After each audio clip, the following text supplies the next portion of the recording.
नमस्कार, मी प्रमिला किचनमध्ये आपलं मनापासून खूप खूप स्वागत करत आहे। आज आपण हॉटेल सारखे मऊ लुसलुशीत आणि चटपटीत असे दही वडे बनवणार आहे। त्याच्यासाठी लागणारे साहित्य पाहूया। सर्वप्रथम दही वडे बनवण्यासाठी ही उडदाची आणि मुगाची डाळ मी भिजवून घेतलेली आहे, म्हणून तुम्हाला अशी दिसते आहे। आता आपण ह्या वाटीचं 1 वाटी उडदाची डाळ आणि ह्याचा चौथा हिस्साच मुगाची डाळ घातलेली आहे। मुगाची डाळ का घातली हेही मी तुम्हाला सांगणार आहे, कारण उडदाच्या डाळीमध्ये मुगाची डाळ घातल्यावर वडे एवढे हलके होतात, कुरकुरीत होतात आणि टेस्टीही होतात, म्हणून मी मुगाची डाळ घातलेली आहे। तुम्हाला आवडत नसेल तर तुम्ही नाही घातली तरी चालेल। ही मी चिंच, खजूर आणि गूळ ह्याची आंबट गोड अशी चटणी बनवून घेतलेली आहे। हे धने आणि जिरे हे एकत्र वाटून मी पावडर करून घेतलेली आहे। हा चाट मसाला आहे। तुमच्याकडे चाट मसाला नसेल तर तुम्ही मिरी पावडर सुद्धा वापरू शकता। हे लाल तिखट आहे। तर आता ह्या दोन्ही डाळी मी एकत्र करून 3 तास भिजवलेले आहेत। स्वच्छ धुवून 3 तासासाठी भिजून ठेवल्या होत्या। आता ही मी मिक्सरला वाटून घेणार आहे। पहा, आता आपली डाळ वाटून झालेली आहे। डाळ एकदम बारीक वाटा। पहा, अजिबात कुठेही डाळ लागत नाही हाताला। आता आपण एका बाउलमध्ये ही डाळ काढून घेणार आहोत आणि खूप फेटून घेणार आहोत। डाळ फेटल्याने वडा एवढा हलका होतो की तुम्ही विचारही करू शकणार नाही, एवढा सुंदर हलका वडा होतो। म्हणून डाळ खूप छान फेटून घ्या। जितकी तुम्ही डाळ फेटणार आहात तेवढा वडा तुमचा हलका होणार आहे। एकाच बाजूनी असा फेटून घ्या। उलट सुलट चमचा फिरवू नका, कारण कुठलंही पीठ फिरवताना असं एकाच बाजूने चमचा फिरवा, म्हणजे पीठ छान येतं। पहा किती हलकं वाटतंय।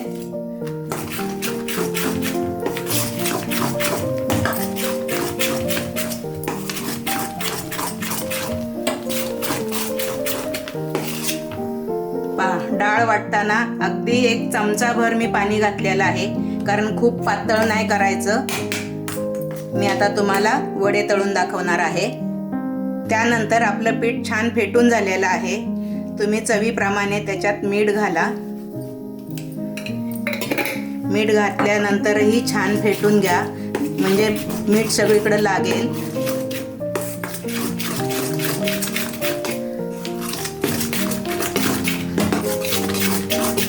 आपलं पीठ फेटेपर्यंत मी गॅसवरती कढई ठेवून त्याच्यात तेल तापायला ठेवलेलं आहे। तेल खूपही कडकडीत तापवायचं नाही आणि खूपही थंड ठेवायचं नाही। पहा, आपले वडे बनवण्यासाठी आता पीठ तयार झालेलं आहे। मी आता तुम्हाला वडे सोडून दाखवत आहे। तेल मीडियम गरम झालेलं आहे। असे छोटे छोटेच वडे सोडा, का तर ते पाण्यामध्ये आपण भिजवणार आहोत, नंतर ते खूप फुगतात, म्हणून छोटे छोटेच करा।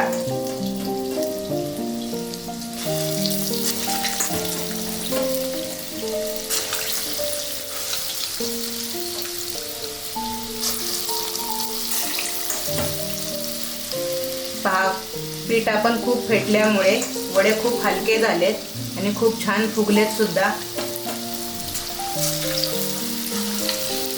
पहा, आपला रंगही वड्यांना खूप छान आलेला आहे। आता मी एका प्लेटमध्ये काढून घेणार आहे। पहा, वड्याचं पीठ परफेक्ट होण्यासाठी तुम्ही कसं पाहणार, तर एका बाउलमध्ये पाणी घ्या आणि त्याच्यामध्ये पीठ टाका।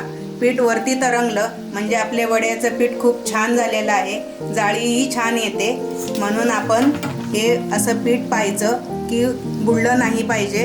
पहा, छान तरंगतंय पाण्यावरती, म्हणजे आपलं पीठ एकदम परफेक्ट झालं होतं, म्हणून वड्यांना पण खूप छान जाळी आलेली आहे। आता हे पहा, आपले सगळे वडे तळून झालेले आहेत। आता हे तळलेले वडे आपण एका बाउलमध्ये किंचित कोमट, अगदी बोट बुडेल असं कोमट पाणी घ्या। एकदम थंड पाण्यामध्ये टाकू नका। त्या पाण्यामध्ये किंचित हिंग घाला।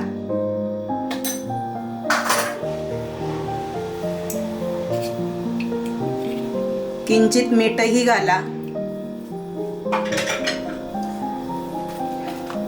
ह्याच्यात असे वडे सगळे टाकून ठेवा. एकदम सगळे घालू नका. तुम्हाला जेवढे सर्व करायचे तेवढेच टाका, कारण हे 3 ते 4 दिवसही वरती राहतात, कारण तळलेले आहेत. असे वडे बुडतील असे घाला. आता वडे बुडेपर्यंत आपण दही तयार करून घेणार आहोत. हे मी विकतचं 1/2 किलो दही आणलेलं आहे. तुम्ही घरीही लावून घेऊ शकता. त्या दह्यामध्ये चवीप्रमाणे मीठ घाला.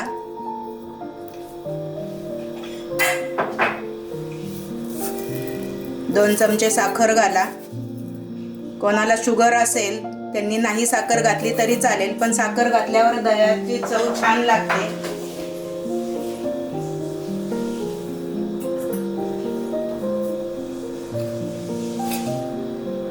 हे धनजिरं पावडर आहे ते घाला. हे दही छान घुसळून घ्या.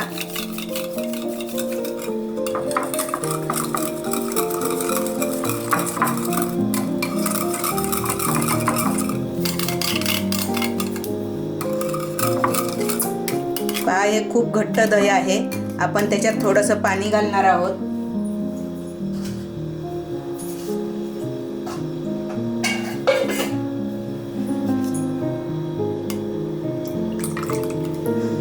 कारण हे वडे दही पितात म्हणून थोडंसं पातळ करायचं, खूपही पातळ नाही करायचं. पहा, छान एकजीव असं घोटून घ्या. पहा, दही तयार करेपर्यंत आपले वडे पण छान भिजलेले आहेत. आता हे पाण्यात घातलेले वडे अगदी हलक्या हाताने त्यातलं असं पाणी काढून घ्या. पहा,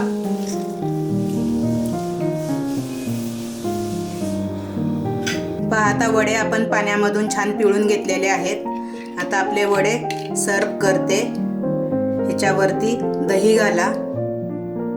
दही भरपूर घाला, कारण आपण दही वडाच खातोय म्हटल्यावर दही खूप हवंय. दह्यामुळेच वडा छान लागणार आहे.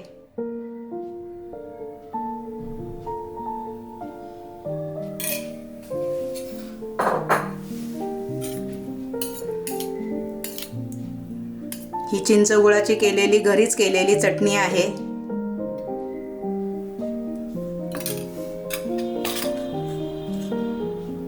धना पावडर टाका. हे चाट मसाला आहे. तुम्हाला आवडत नसेल तर नाही घातला तरी चालेल. तुम्हाला थोडीशी तिखट आवडत असेल तर तुम्ही थोडंसं लाल तिखट घाला, छान लागते. थोडीशी कोथिंबीर घाला. आपली डिश तयार आहे.